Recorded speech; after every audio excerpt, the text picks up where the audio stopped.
Doctor Baba Saheb Ambedkar open university.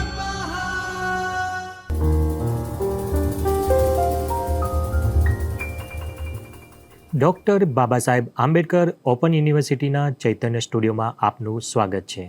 હું છું doctor Vinod માજીરાણા, જેમને મુખ્ય વિષય સંસ્કૃતમાં MA પ્રથમ વર્ષમાં પ્રથમ સેમેસ્ટરમાં પ્રવેશ પ્રાપ્ત કર્યો છે.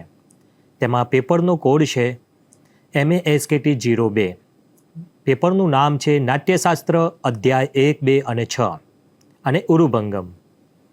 તેમાં વિભાગનું નામ છે નાટ્યશાસ્ત્ર અધ્યાય 1, 2 અને 6, જેમાં એકમ 2 નાટ્યશાસ્ત્રના સામાન્ય પરિચય અંતર્ગત નાટ્યશાસ્ત્રના પૂર્વવર્તી આચાર્યો વિશે અભ્યાસ કરીશું. તો નાટ્યશાસ્ત્રના પૂર્વવર્તી આચાર્યો, નાટ્યશાસ્ત્રના પ્રણેતા આચાર્ય ભરત પૂર્વે નાટ્ય તથા અન્ય શાસ્ત્રોના પ્રણેતા આચાર્યોના સંકેત નાટ્યશાસ્ત્ર તથા અન્યત્ર પ્રાપ્ત થાય છે. જેમ કે નાટ્યશાસ્ત્રમાં આનુવંશ્ય, આર્ય તથા શ્લોકોના ઉદ્ધરણ, પૂર્વાચાર્ય અને પ્રાચીન ગ્રંથોનો ઉલ્લેખ તથા ભરતના જોએ 100 પુત્રોની નામાવલી આ તથ્યનું સમર્થન કરે છે. આનુવંશ્ય, આર્ય અને શ્લોક આચાર્ય શિષ્ય પરંપરાથી ગ્રહણ કરાયા છે. આચાર્ય ભરત પૂર્વે નાટ્ય ચિંતનની દીર્ઘ અને ભાતીગળ પરંપરા હતી. મહર્ષિ પાણિનીએ કુશાશ્વ અને શિલાલીનના નટસૂત્રોનો ઉલ્લેખ પણ પોતાના વ્યાકરણ વિષયક મહાન ગ્રંથ અષ્ટાધ્યાયીમાં કર્યો છે. પારાશર્ય શિલાલિભ્યામ ભિક્ષુન નટ સૂત્રયોઃ શૈલાલીનઃ નટાઃ કર્મેન્દ્ર કુશાસ્વાદિનીઃ અષ્ટાધ્યાયીની અંદર તેનો ઉલ્લેખ છે. ઉપરોક્ત સૂત્ર પરથી આપણને જાણવા મળે છે કે શિલાલીન અને કુશાશ્વએ કોઈ નટસૂત્રોની રચના કરી હશે. આ નટસૂત્રો નાટ્યશાસ્ત્ર વિષયક જેમ લૌકિક સૂત્ર ગ્રંથ રહ્યો હશે, પરંતુ અત્યારે આ ગ્રંથો વિશે આપની પાસે માહિતી પ્રાપ્ત થતી નથી. વગેરે વિદ્વાનોનું આ અનુમાન છે કે ભારતના નાટ્યશાસ્ત્રના નિર્માણ થવાથી આ ગ્રંથોનો અંતભાવ નાટ્યશાસ્ત્રમાં થઈ જવાને કારણે તે લોપ થઈ ગયા. જેવી રીતે પાણિનીના પૂર્વવર્તી વૈયાકરણનો ગ્રંથોનો અષ્ટાધ્યાયીમાં અંતર્ભાવ થવાથી લોપ થઈ ગયા. નટસૂત્ર શૈલાલક ગ્રંથ ઋગ્વેદનો ચરણ ગ્રંથ મનાતો હતો. આચાર્ય કાત્યાયન આ ચરણ ગ્રંથના અધ્યેતાને શૈલાલ શબ્દથી સંબોધિત કર્યા છે. પાણીની સૂત્રોની પ્રસિદ્ધિ વૃત્તિ કાશિકામાં આ સૂત્રોની વૃત્તિમાં લખ્યું છે કે શિલાલીન અને કુશાશ્વ દ્વારા જે ચરણોનો વિકાસ થયો છે તેને આમ્ન યાવત વેદની જેમ પવિત્રતા પ્રાપ્ત હતી તેમ જણાવ્યું છે. નાટ્યશાસ્ત્રને પણ તે કારણે વેદ સમાન પવિત્ર મનાયો છે. આનાથી એ પણ પ્રતીત થાય છે કે ભરતને આ ગ્રંથ અવશ્ય ઉત્તર અધિકારમાં શાસ્ત્ર પરંપરાથી પ્રાપ્ત થયો હશે. નાટ્યશાસ્ત્રમાં પણ અનેક પ્રસંગવશ વિવિધ આચાર્યોના ઉલ્લેખ કરાયો છે, જેમને સ્થિત આચાર્ય ભરત પહેલાં મનાયા છે. જેમ કે શબ્દલક્ષણ પ્રસંગે પૂર્વાચાર્ય નાટ્યશાસ્ત્રના 24ની અંદર ગાંધર્વ પ્રસંગ સ્વાતિ છંદ વિષય ગૃહ અથવા ધ્રુવ સંદર્ભે નારદ, અંગહાર સંદર્ભે તંદુ અને નાંદી આવા નાટ્યશાસ્ત્રમાં ઉલ્લેખ આપણને જોવા મળે છે. અને માનવીય ગુણ સંદર્ભે બૃહસ્પતિ તે પણ નાટ્યશાસ્ત્રના નિદર્શો આચાર્ય ભરતે કર્યા જ છે. તો આ પ્રમાણેના આચાર્યનો ઉલ્લેખ આપણને પ્રાપ્ત થાય છે. ભરત મુનિના સમકાલીન નાટ્યકાર આચાર્ય નાટ્યશાસ્ત્રમાં ભરત પુત્ર રૂપે સમકાલીન નાટ્યાચાર્યના નિર્દેશ આચાર્ય ભરતે સ્વયં કર્યો છે. તેમાં કોલહ, દત્તિલ, અશ્મકટ્ટુ, નખકુટ્ટુ અને ધોતિલ તથા સાર્તકર્ણીનો સમાવેશ થાય છે. તેમાં આપણે પ્રથમ જોઈએ આચાર્ય કોહલ. નાટ્યશાસ્ત્રમાં ઉલ્લેખિત ભરતપુત્રોમાં સર્વપ્રથમ કોહલનો નંબર આવે છે. સર્વાધિક સન્માન પ્રાપ્ત આચાર્ય તથા અગ્રણ્ય પણ હતા. નાટ્યશાસ્ત્રના પ્રથમ અધ્યાયમાં ભરતપુત્રોમાં કોહલનો સાધારણ ઉલ્લેખ મળે છે, પરંતુ નાટ્યશાસ્ત્રના અંતિમ અધ્યાયોમાં કોહલ આચાર્યના રૂપમાં ભરતના ઉત્તરાધિકારી નિયુક્ત કરાયા છે. તેમાં જણાવ્યું છે કે શેષમ ઉત્તરમ તંત્રેન કોહલ કથયિષ્યતિ. આમ નાટ્યશાસ્ત્રના 36મા અધ્યાયમાં 35 નંબરના બતાવે છે કે નાટ્યશાસ્ત્રની રચના સમયે ભરત અતિ વૃદ્ધ થઈ ગયા હતા. તે કારણે તેમને મુનિ સંજ્ઞા પણ મળી હતી અને તેમના ઉત્તરાધિકારી રૂપે આચાર્ય કોહલને નિયુક્ત કર્યા હશે તથા તેમણે નાટ્યશાસ્ત્રના શેષ વિષયો પર કામ કર્યું હશે. આચાર્ય કોહલે સંભવતઃ સંગીત, નૃત્ય તથા અભિનય સંબંધી સ્વતંત્ર ગ્રંથોની રચના કરી હશે. આચાર્ય અભિનવગુપ્તે અનેક સ્થાનો પર આચાર્ય કોહલના મતનો ઉલ્લેખ કર્યો છે. તે પ્રમાણે આચાર્ય અભિનવગુપ્તે નાટ્યના એકાદ અંશ અંગો ભરત અનુસાર નહીં પણ કોહલના અનુસાર નાટ્યશાસ્ત્રના છઠ્ઠામાં આપણને નિરૂપ્યા જોવા મળે છે.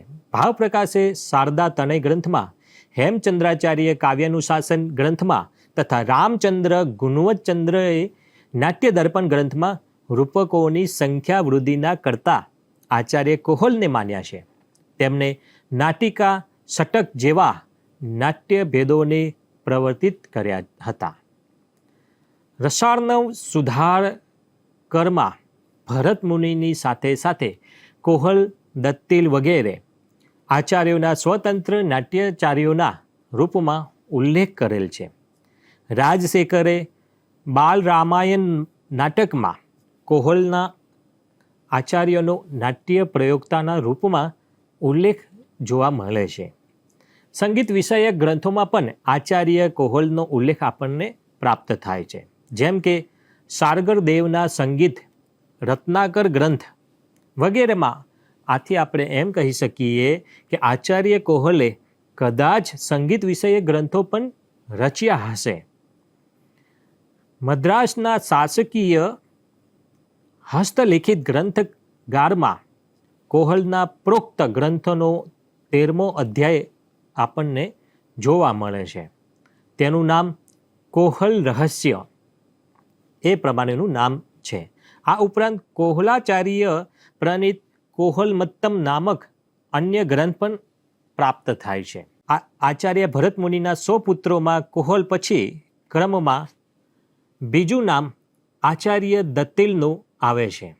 આચાર્ય દત્તિલ નાટ્યશાસ્ત્ર તથા સંગીતના પ્રામાણિક ગ્રંથકાર હતા. આચાર્ય અભિનવગુપ્તે તેનો ઉલ્લેખ સંગીત કલા પ્રતિપાદક નાટ્યશાસ્ત્ર અધ્યાય 28ની વ્યાખ્યામાં કર્યો છે.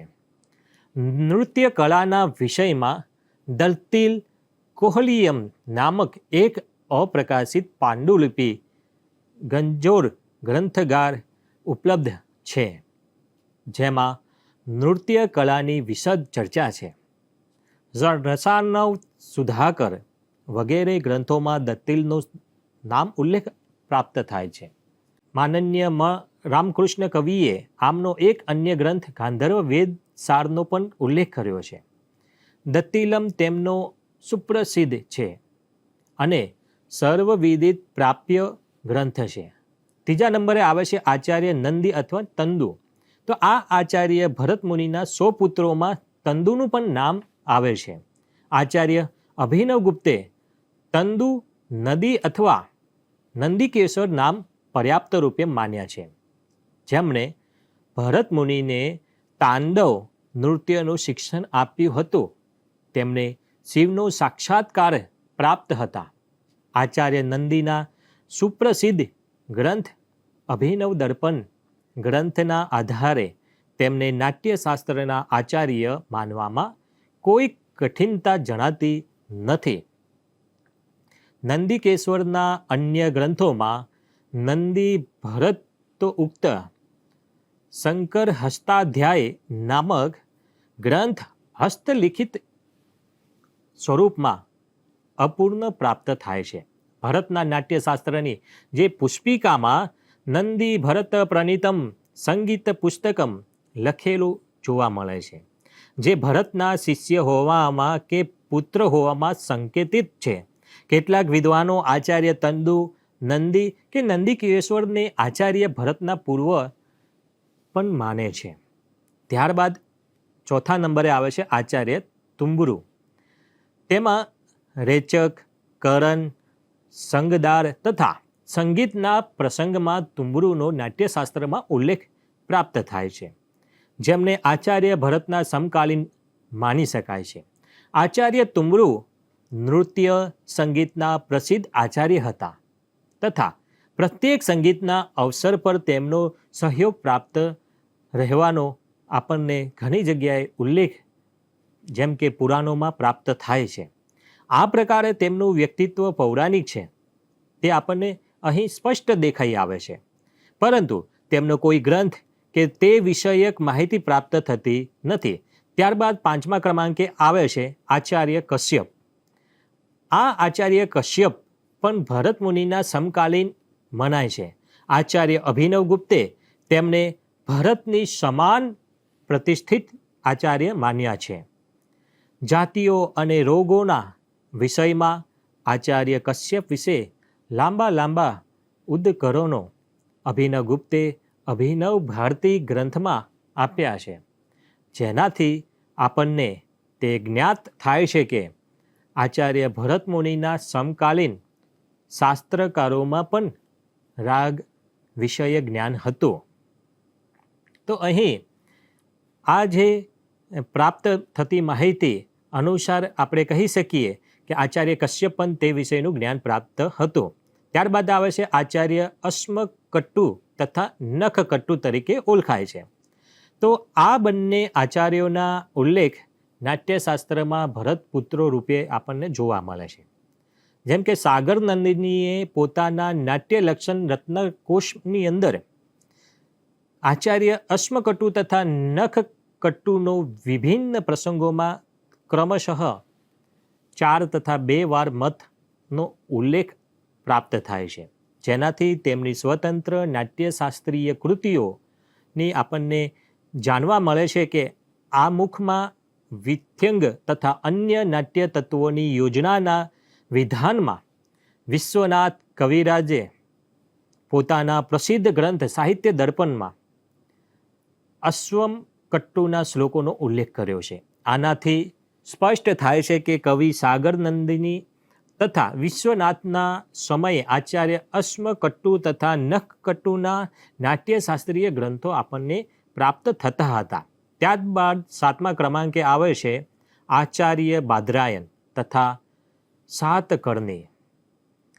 તો અહીં આપણને ઉપરોક્ત બંને આચાર્યનો ઉલ્લેખ નાટ્યશાસ્ત્રમાં ભરતપુત્રો સ્વરૂપે આપણને જોવા મળે છે. સાગર નંદિનીએ પોતાના નાટ્ય લક્ષણ રત્નકોશ દરમિયાન આચાર્ય બાદરાયણના મતનો 3 જગ્યાએ ઉલ્લેખ જોવા મળે છે. આલંકારિક ઉપાધ્યાયની અન્નધરાધયની વ્યાખ્યામાં પણ સાતકર્ણીના મતનો ઉલ્લેખ પ્રાપ્ત થાય છે. તેમજ નાટ્ય લક્ષણ રત્નકોશ ગ્રંથોમાં પણ સાતકર્ણીનો ઉલ્લેખ આપણને પ્રાપ્ત થાય છે. આ સિવાય પણ અનેક ભરતપુત્રો રૂપી નાટ્યાચાર્યોનો નામનો ઉલ્લેખ આપણને પ્રાપ્ત થતો જોવા મળે છે, પરંતુ તેમના ગ્રંથો અપ્રાપ્ય છે. તેઓ ભરત મુનિના સમકાલીન મનાય છે, તેમજ અન્ય નાટ્યાચાર્યો પણ મનાય છે. તેમના ગ્રંથો પણ આપણને અપ્રાપ્ય જોવા મળે છે. આમ આચાર્ય ભરતના સમકાલીન નાટ્યાચાર્યોએ ભરતના નાટ્યચિંતનને પરિપુષ્ટ કર્યું હશે.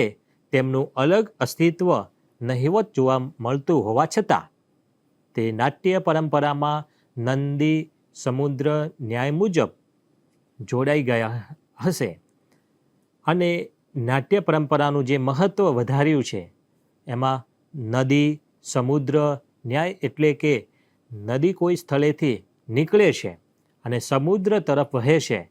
જ્યાંથી નદી ઉદ્ભવે છે ત્યાંથી લઈને છેક સમુદ્ર સુધી પોતાનું સ્વતંત્ર અસ્તિત્વ ધરાવે છે.